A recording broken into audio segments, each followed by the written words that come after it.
दोस्तों, आपका हमारी YouTube चैनल पे स्वागत है। तो आज हम पढ़ने जा रहे हैं बेसिक ऑर्गेनिक केमिस्ट्री और इसको जनरल ऑर्गेनिक केमिस्ट्री भी कहा जाता है। तो इसके अंदर हम देखेंगे study of flow of electron, जिसको इलेक्ट्रॉनिक डिस्प्लेसमेंट इफेक्ट कहते हैं। अब ये होता क्या है? अब इसके अंदर भी हम तीन चीज़ें पढ़ेंगे। सबसे पहली चीज़ इंडक्टिव इफेक्ट, देन सेकंड हम पढ़ेंगे रेजोनेंस इफेक्ट, देन थर्ड हम पढ़ेंगे हाइपर कंजुगेशन। दोस्तों, ये जो सीरीज़ है ये आपकी जेई और नीट दोनों के लिए हेल्पफुल रहेगी।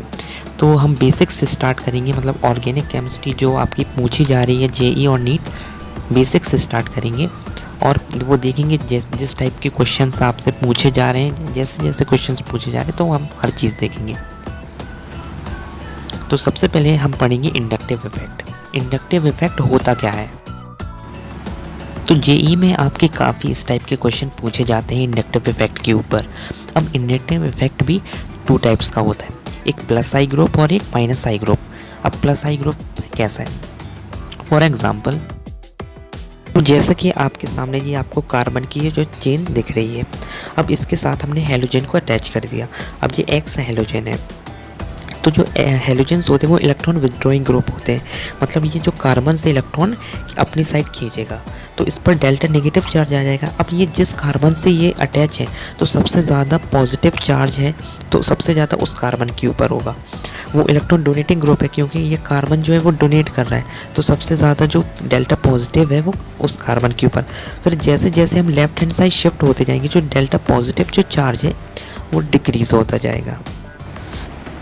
तो अगर आपको एग्ज़ाम में पूछा जाए कि किस कार्बन पर डेल्टा पॉजिटिव चार्ज ज़्यादा है, तो जिस कार्बन से हेलोजन डायरेक्टली अटैच होता है उस पर डेल्टा पॉजिटिव चार्ज ज़्यादा होता है। फिर जैसे जैसे हम उस चेन को दूर शिफ्ट होते जाते हैं तो वो जो डेल्टा पॉजिटिव चार्ज है वो डिक्रीज़ होता जाता है।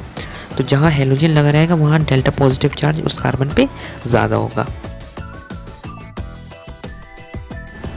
अब एक हम एग्ज़ाम्पल देखते हैं। हमने एक कंपाउंड लिया CH3CH डबल बॉन्ड CH2। अब इसमें इलेक्ट्रोनेगेटिविटी बतानी है। अब ये CH3 जो कंपाउंड है वो sp3 हाइब्रिडाइज है, वो जो उसमें जो कार्बन है वो sp3 हाइब्रिडाइज्ड है, और यहाँ पर जो CH जो कार्बन है वो sp2 हाइब्रिडाइज्ड है। अब जो sp3 हाइब्रिडाइज्ड है उसमें जो परसेंटेज s कैरेक्टर वो 25% है, मतलब 25% s का और 75% p का। वहीं पर जो sp2 है वो 33%, क्योंकि sp2 है वो। तो परसेंटेज s कैरेक्टर अगर इंक्रीज़ होगा तो इलेक्ट्रोनेगेटिविटी वो इंक्रीज़ होगी। अब जैसे हमने सेकंड एग्जांपल पे देखा, अब ये यहाँ पर जो कार्बन है वो sp हाइब्रिडाइज्ड है और दूसरी साइड वहीं कार्बन जो है वो sp2 हाइब्रिडाइज्ड है, तो वो प्लस आई कैरेक्टर शो करेगा। वहीं दूसरी ओर जो sp हाइब्रिडाइज्ड है वो माइनस आई कैरेक्टर शो करेगा। तो चलिए इसके बाद अब हम देखेंगे प्लस आई ग्रुप। वो प्लस आई ग्रुप कौन कौन से होते हैं? अब आपको पता कैसे चलेगा कि कौन सा कंपाउंड है वो प्लस आई ग्रुप शो कर रहा है, कौन सा कंपाउंड है वो माइनस आई शो कर रहा है? अब प्लस आई ग्रुप सिर्फ दो ही ग्रुप शो करते हैं, ऐसे कंपाउंड जो नेगेटिव चार्ज स्पीसीज़ हो, या तो वो नेगेटिव चार्ज स्पीसीज़ हो या फिर neutral saturated hydrocarbon alkyl group, मतलब कार्बन के फॉर्म में होने चाहिए। CH3 CH2 CH3 methyl ethyl, उनके साथ कोई अदर कंपाउंड अटैच नहीं होना चाहिए। तो ये जो दो स्पीसीज़ हैं ये हमेशा प्लस आई ग्रुप शो करेंगी। तो चलिए अब देखते हैं हम क्वेश्चंस। इसमें आइडेंटिफाई करना है आपको, इसमें प्लस आई ग्रुप शो होगा या माइनस आई ग्रुप। अब जैसे जो क्वेश्चन फर्स्ट है, तो अब जो O- है वो एल्काइल ग्रुप से कनेक्ट है। अब हमें पता है जो नेगेटिव चार्ज स्पीसीज़ हैं वो हमेशा प्लस आई ग्रुप शो करेंगे, तो जो फर्स्ट वाला है वो प्लस आई ग्रुप होगा। अब देखते हैं सेकंड वाला CH3। अब ये कैसा है? न्यूट्रल सैचुरेटेड हाइड्रोकार्बन, मतलब इसके साथ कोई अदर कंपाउंड अटैच नहीं है, तो ये भी किसके उस फॉर्म में आएगा? प्लस आई, तो ये भी प्लस आई ग्रुप शो करेगा। अब थर्ड नंबर पे आता है CH2OH। अब देखिए ये न्यूट्रल सैचुरेटेड हाइड्रोकार्बन नहीं है क्योंकि ये CH2 के साथ हमने OH को अटैच कर दिया, तो ये ड्यू टू दिस ये माइनस आई इफेक्ट शो करेगा। अब फोर्थ नंबर पे CH2 पॉजिटिव, तो तो ये भी नेगेटिव चार्ज स्पीसीज नहीं है, ना न्यूट्रल सैचुरेटेड, क्योंकि इसमें पॉजिटिव चार्ज लगा है, तो ये माइनस आई इफेक्ट शो करेगा। तो इस टाइप से आपके जो क्वेश्चन है वो एग्ज़ाम में पूछे जाएंगे। इसके बाद देखेंगे प्लस आई सीरीज़, मतलब कौन से ऐसे ग्रुप हैं जिसमें ज़्यादा प्लस आई इफेक्ट शो होता है और कौन से ऐसे ग्रुप हैं जिसमें कम।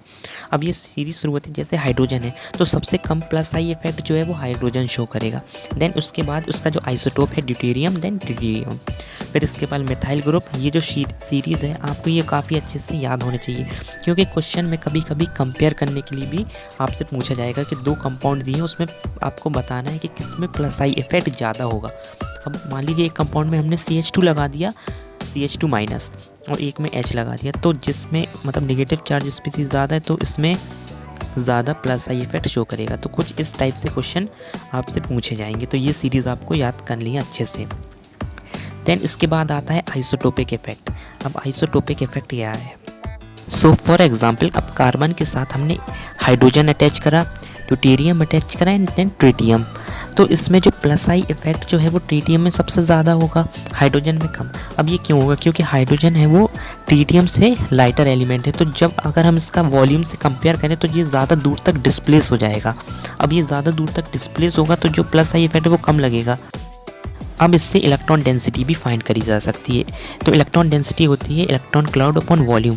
तो जैसे कि अब हाइड्रोजन का जो वॉल्यूम है वो ज़्यादा रहेगा, अब हाइड्रोजन का जब वॉल्यूम ज़्यादा रहेगा तो इलेक्ट्रॉन डेंसिटी जो है वो कम हो जाएगी। तो इससे कंपेयर आप कर सकते हैं। तो ये जो फॉर्मूला है। देन हम इसके बाद देखेंगे, अब हमने प्लस आई इफेक्ट की जो सीरीज़ है वो देख ली, अब हमें माइनस आई की भी सीरीज़ देखनी पड़ेगी। जो माइनस आई इफेक्ट है वो कैसे रहते हैं। अब जैसे कि जो माइनस आई इफेक्ट है, तो माइनस आई इफेक्ट में ये जो आपकी सीरीज़ दिख रही है, तो सबसे ज़्यादा माइनस आई इफेक्ट जो शो करता है वो है NF3 पॉजिटिव। पॉजिटिव चार्ज है मतलब मतलब माइनस आई इफेक्ट शो करेगा। अब हम जैसे NR3 पॉजिटिव, अब R जो है वो एल्काइल ग्रुप है। देन CN, ये जो सीरीज़ है ये भी आपको काफ़ी अच्छे से याद करनी। अब लास्ट में आते हैं इसमें हेलोजेंस। हेलोजेंस के अंदर भी सबसे ज़्यादा जो माइनस आई इफेक्ट जो शो होगा वो फ्लोरीन के अंदर होगा, then chlorine, then bromine, then iodine. Down the group हम जाएंगे तो जो माइनस आई इफेक्ट है वो डिक्रीज होता जाएगा, ये आपको याद रखना है। हम इसके बाद बात करेंगे फॉर्मेशन ऑफ इंटरमीडिएट। अब हमने माइनस आई इफेक्ट की जो सीरीज़ है वो तो देख ली, देन अब फॉर्मेशन ऑफ इंटरमीडिएट, जो इंटरमीडिएट रहता है वो कैसे बनता है। अब जैसे कार्बन सिंगल बॉन्ड कार्बन है, अब इसमें हम अगर होमोलिटिक क्लीवेज कर देंगे, मतलब इस बॉन्ड को हम ब्रेक कर रहे हैं हीट करके, तो जो इस कार्बन को जब हम ब्रेक करेंगे तो उस जगह पर फ्री रेडिकल बन जाएगा। तो carbon free radical plus carbon free radical. अगर हम जो उसका जो फॉर्मेशन इंटरमीडिएट फॉर्म कर रहे हैं वो हेलोजन के रिस्पेक्ट में कर रहे हैं, मतलब कार्बन के साथ अगर कोई हेलोजन लगाए, फ्लोरीन क्लोरीन कुछ भी लगाए, तो वो इलेक्ट्रॉन कार्बन से लेगा, देन हमने उसको हीट कर दिया। अब जो कार्बन के ऊपर है वो पॉजिटिव चार्ज आएगा और वो कैटायन बन जाएगा। अब मान लीजिए हमने लिया है कोई एल्काइल ग्रुप है, उसके साथ हमने Mg और एक हेलोजन लिया, मतलब MgCl या कुछ भी हेलोजन कंपाउंड ले लिया।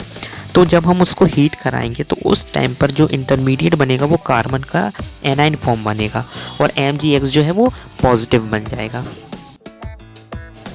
तो आज की वीडियो में हमने देखी प्लस आई सीरीज़, माइनस आई सीरीज़ और कुछ इंटरमीडिएट बनाना।